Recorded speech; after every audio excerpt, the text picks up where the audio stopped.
Arrival on the mysterious Death World. The starship Zintra hummed softly as it entered Earth's atmosphere, its sleek metal body gliding through layers of dense clouds. Inside, 5 alien students sat strapped to their seats, their normally curious faces tense with a mix of excitement and fear. Earth, a planet whispered about in hushed tones across the galaxy, was their destination. It was known by one terrifying title: the Death World. Professor Rival, a seasoned interstellar explorer with a deep scar across one cheek, stood at the helm.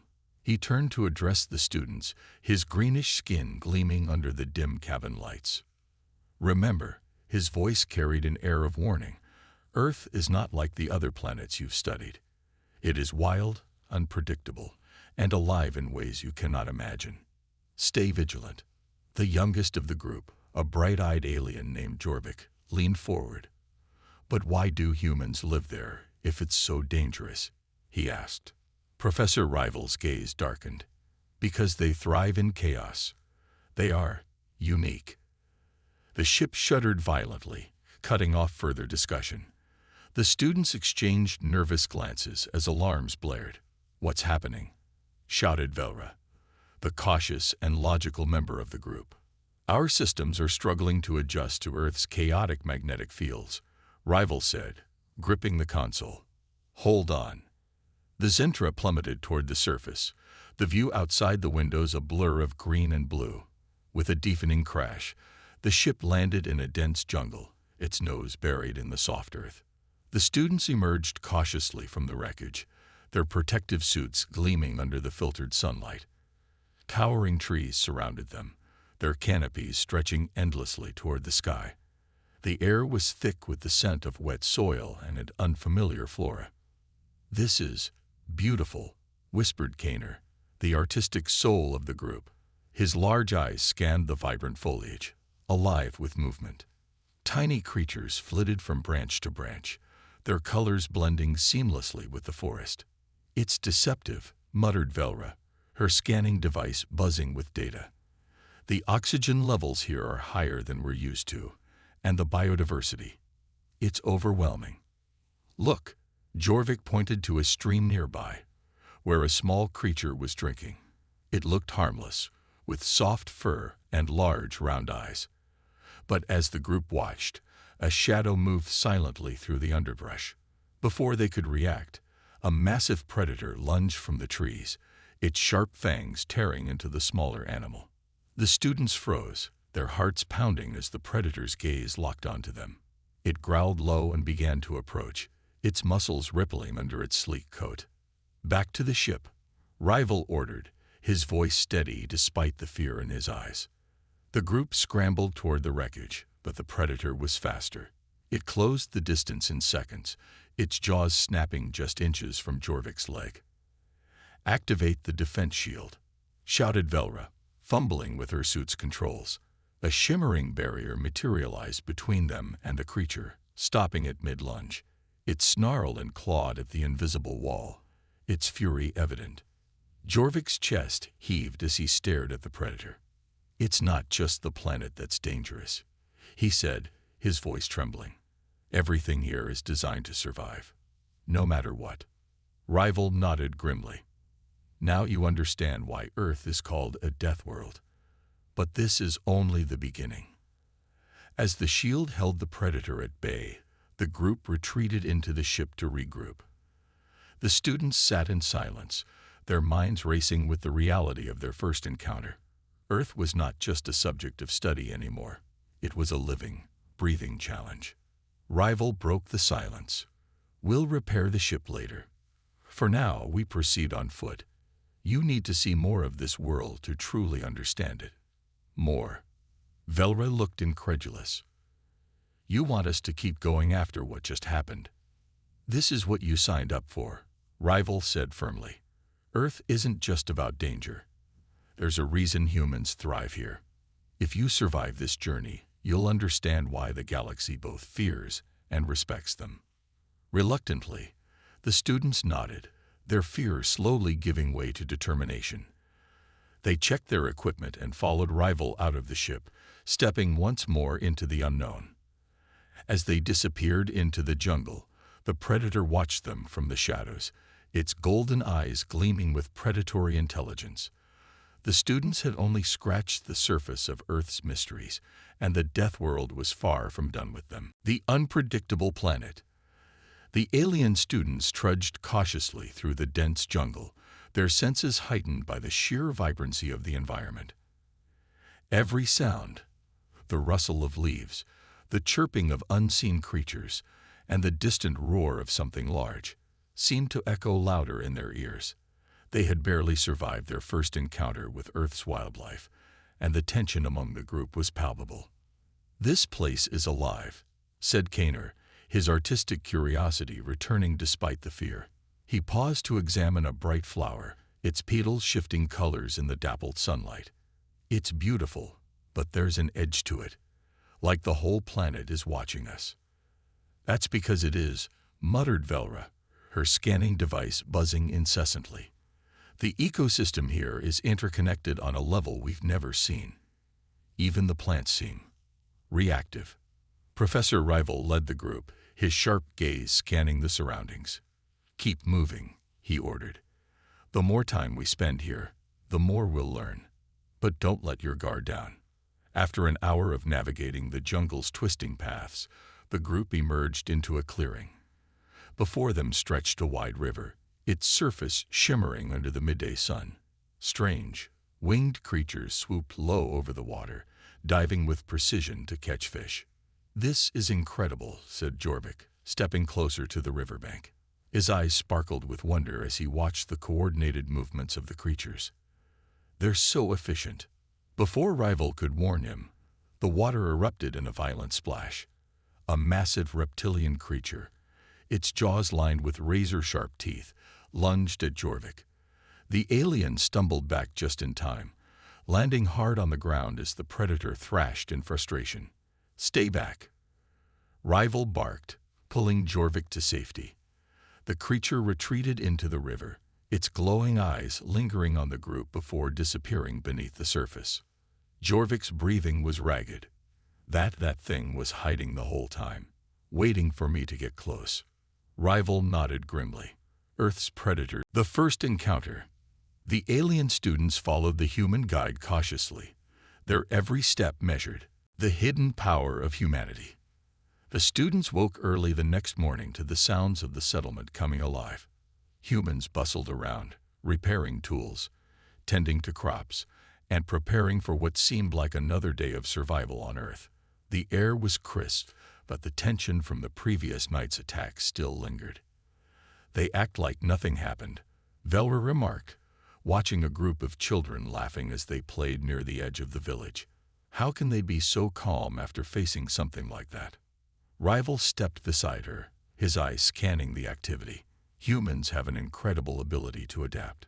They don't let fear paralyze them. They use it to prepare for the next challenge." Mara appeared, her usual no-nonsense demeanor intact. "You've seen a glimpse of what it's like to live here, but that's just the surface. If you want to understand Earth, you'll need to come with me. There's something I want to show you."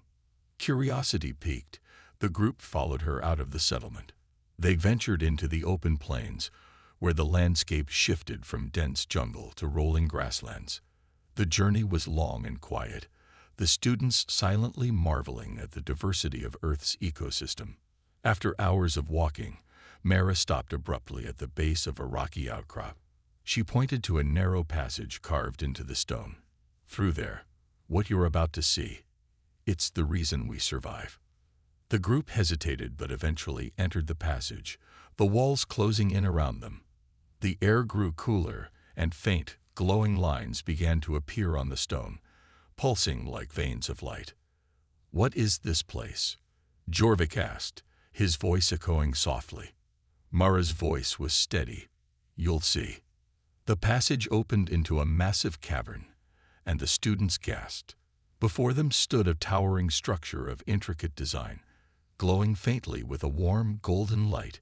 It was both ancient and advanced, a seamless blend of nature and technology.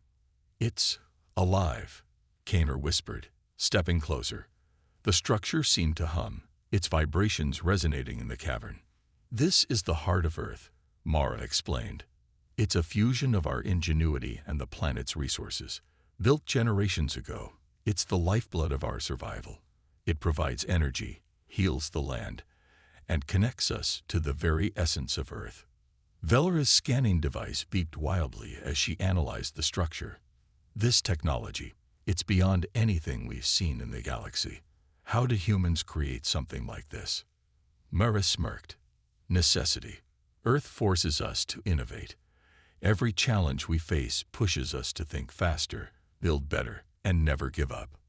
Rival approached the structure, his eyes filled with awe. "This isn't just a tool. It's a symbol of your resilience, a testament to how you've turned adversity into strength." As the group explored the cavern, they noticed murals etched into the walls. They depicted humans battling colossal beasts, surviving natural disasters, and reaching for the stars. Each image told a story of struggle and triumph. "This is what your species is capable of," Rival said, addressing his students. "Adapting, innovating, and thriving in the face of insurmountable odds. Earth is not just a death world. It's a crucible that forges the strongest." The students exchanged glances, their initial fear of Earth now replaced with a profound respect. They had come seeking knowledge, but what they found was far more than they had expected. As they prepared to leave the cavern, Mara turned to them with a serious expression. "You've seen what we're capable of. But don't mistake our strength for invincibility. Earth is unforgiving, and we've learned to respect it. You'd do well to remember that." The students nodded, the weight of her words sinking in. They had much to learn, and Earth was far from finished teaching them. As they emerged from the cavern into the fading sunlight, they couldn't help but feel that they were part of something far greater than themselves, a story of survival, strength, and the unbreakable will of humanity. The test of survival. The students were restless as night fell. The tales they'd heard about Earth's dangers echoed in their minds, and the day's revelations still weighed heavily on them. Around the settlement's central fire, humans gathered once again, their voices carrying stories of old battles and victories. The alien students, however, found no solace in the warmth of the flames. Mara approached with her usual bluntness. "Tomorrow, you'll face your first real test. You've seen what Earth can do, but knowing and experiencing are two very different things." Jorvik looked up, worry etched on his face. "What kind of test?" Mara leaned closer, her eyes glinting in the firelight. "You'll spend a day and night in the wilderness. No guides, no protection. Just you, your wits, and whatever this planet throws at you." The students erupted in protests. Velra, ever skeptical, stepped forward. "That's madness. We're researchers, not warriors. We're not equipped for this." Mara shrugged. "Earth doesn't care what you're equipped for. It only cares if you adapt. You want to understand this world. Then survive it." Rival, who had remained quiet, finally spoke. "We came here seeking knowledge. This may not be the method we envisioned, but it's clear the humans have much to teach us. I'll go, and I encourage you all to do the same." Kaner hesitated but nodded. "If we're to learn, we must live it." Reluctantly, the others agreed. The next morning, Mara handed each student a small survival pack. "You'll have basic tools, a map, and enough water for the first few hours. After that, you're on your own. Your goal is to make it to the marked location by dawn. Good luck." The group ventured into the wilderness, their nerves heightened with every step. The jungle closed around them, the dense foliage casting eerie shadows in the early morning light. Strange sounds filled the air, chirps, growls, and rustling leaves, that kept them on edge. Jorvik clutched his scanner tightly, the device pinging constantly as it detected life forms nearby. "There's something moving to our left," he whispered. Kaner glanced in the direction Jorvik pointed. "Stay calm. Panic won't help us." Velra scoffed. "Easy for you to say. You're not the one who saw those glowing eyes a minute ago." As the day wore on, the students encountered their first major challenge, a wide river with a strong current. The bridge marked on their map had collapsed, leaving them to find another way across. Rival assessed the situation. We could try building a raft. Use the tools in our packs to tie branches together. Velra shook her head. That'll take too long. Look, there's a narrow section upstream. We can jump across if we're careful. The group debated, tensions rising. Eventually, they decided to attempt the jump. Each of them crossed with varying degrees of success, though Jorvik nearly slipped into the water before Kaner caught his arm. "You're heavier than you look," Kaner joked, though his grip was trembling. Jorvik managed a weak laugh. "Thanks for saving me. I owe you one." Night fell quickly, and the jungle became an entirely different beast. The air grew colder, and the once lively sounds of birds and insects were replaced by the guttural roars of predators. The students huddled together, their makeshift camp providing little comfort. Rival kept watch while the others tried to sleep, though most found it impossible. "Why do humans put themselves through this?" Velra asked quietly, her voice trembling. Rival answered without turning. "Because it's who they are. They face the harshest challenges not because they want to, but because they have to. It's their way of thriving." In the dead of night, their fire began to flicker. Kaner noticed movement in the shadows and froze. "Something's out there," he whispered. The others woke instantly, their senses on high alert. A low growl echoed through the trees, and a pair of glowing eyes appeared just beyond the firelight. "It's a predator," Jorvik said, his voice barely audible. Velra gripped her tool tightly. "What do we do?" Rival stood slowly, his gaze steady. "We don't run. We make ourselves big, loud, and show we're not prey." The group hesitated, then followed Rival's lead. They stood shoulder to shoulder, waving their arms and shouting. The predator snarled, its massive frame illuminated briefly as it stepped closer. Just as panic began to set in, a distant howl cut through the air. The predator paused, its ears twitching, before retreating into the darkness. "What was that?" Jorvik asked, his voice shaking. Rival exhaled. "Luck. Or perhaps the humans were right. Earth rewards the bold." As dawn broke, the students stumbled into the designated location, their exhaustion evident. Mara was waiting, her arms crossed. "Not bad," she said with a nod. "You didn't die, which is more than most can say." Velra glared at her but said nothing. The group had survived, and though they were battered and weary, they felt a newfound respect for the humans who thrived in such an unforgiving environment. "You've passed the first test," Mara said, her tone lighter. "But if you think this was hard, you've got a lot to learn about Earth." The students exchanged weary smiles. They had survived the night, but they knew their journey was far from over. The truth beneath the surface. The students sat in the dimly lit meeting hall of the settlement, nursing their wounds and reflecting on their harrowing night in the wilderness. Each of them wore a haunted expression, though none dared voice their fears. The humans around them worked with quiet efficiency, repairing equipment and sharing stories of their own trials. Mara entered the room, her gaze sweeping over the group. "You survived the wild, but you still don't understand Earth, or us. You've seen the surface. Now it's time you learn what lies beneath." Rival leaned forward, his curiosity piqued. "What do you mean, beneath?" Mara's lips curved into a sly smile. "Follow me." The group hesitated but eventually followed her out of the settlement. She led them to a rugged trail that descended into a steep ravine. As they walked, the air grew cooler and the faint sound of rushing water filled their ears. "This path isn't on any map," Mara said over her shoulder. "It's a place only a few outsiders have ever seen. It's where the true spirit of humanity resides." After hours of treacherous hiking, they arrived at the entrance of a vast underground cavern. The walls shimmered faintly, and an otherworldly glow illuminated the chamber. The students stepped inside, their breath stolen by the sight before them. Massive crystalline structures jutted from the ground and ceiling, pulsing with an inner light. Streams of energy flowed through the crystals, creating a symphony of sound and color that seemed almost alive. "What is this place?" Kaner asked, his voice filled with awe. Mara gestured to the crystals. "We call it the core nexus. It's a natural phenomenon unique to Earth. The planet's chaotic energy is harnessed here, fueling our greatest technologies and keeping the ecosystem in balance."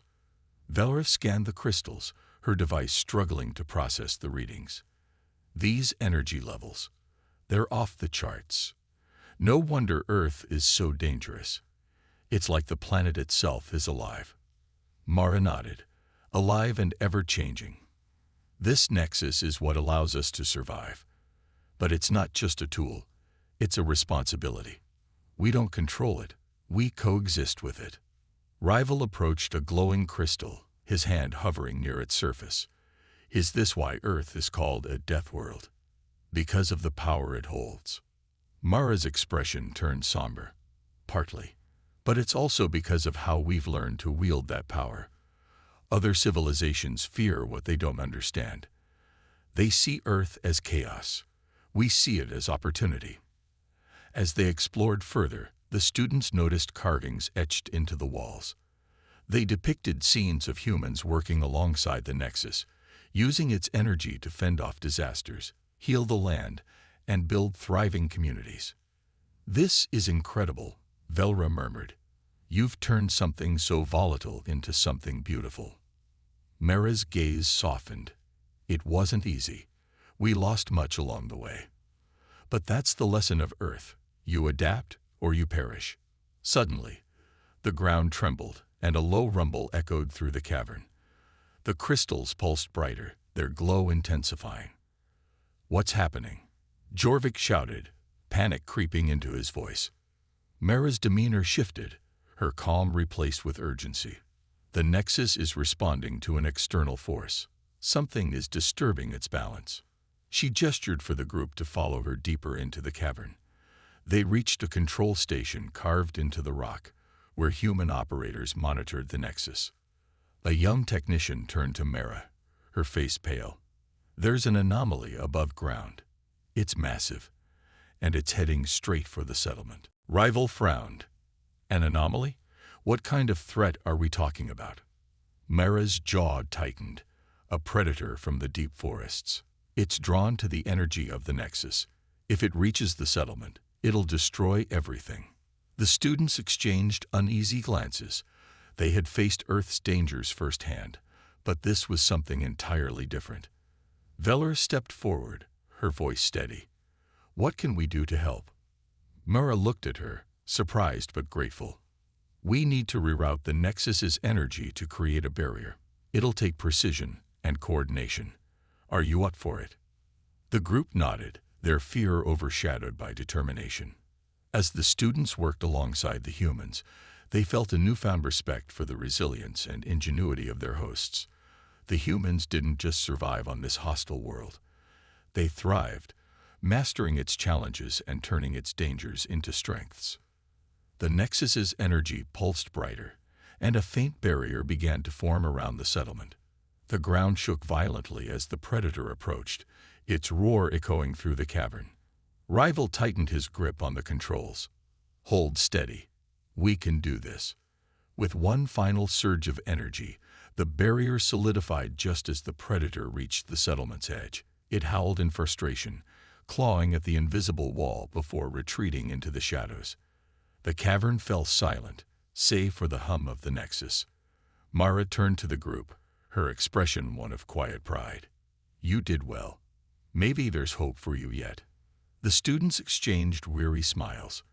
They had come to Earth seeking knowledge but found something far greater, a lesson in strength, adaptability, and the unyielding spirit of humanity. The final revelation.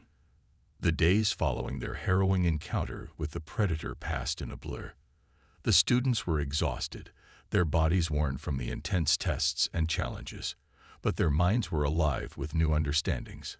Earth was not just a dangerous, chaotic world. It was a world that thrived through its struggles, its balance of life and death, creation and destruction. The students gathered once again in the settlement's central hall, this time with a new sense of purpose.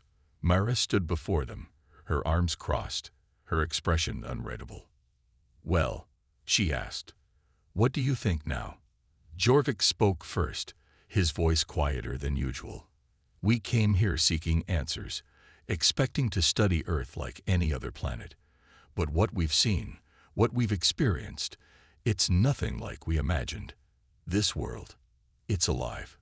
It tests you, pushes you to your limits, and if you survive, it changes you." Kaner nodded. "We thought we understood strength, but what we've learned here is that strength isn't about sheer power. It's about resilience, adaptability, and the will to fight when everything seems impossible." Velora added, "I still don't understand everything about Earth. But I think that's the point. We don't need to understand everything. We need to be ready for whatever comes next." Mara studied their faces carefully, her gaze intense. "Exactly. The moment you stop adapting, Earth will end you. It won't give you a second chance. But if you accept it for what it is, if you learn to survive alongside it, you'll be stronger for it." Rival stood up, his voice resolute. "And the Nexus, that power beneath the surface, it's not just a weapon. It's a lesson. It's the heart of Earth, beating in tune with everything around it. If you respect it, it will allow you to tap into its strength. But if you take it for granted—" Mara raised an eyebrow. "Yes, if you take it for granted, it will destroy you. That's why humans don't just survive on Earth. We learn from it. We've learned how to thrive in the chaos." The group sat in silence for a moment, each student processing the weight of Mara's words. They had come to study Earth, to take its secrets back to their own worlds. But now, it was clear that Earth was not a place to be conquered or understood in simple terms.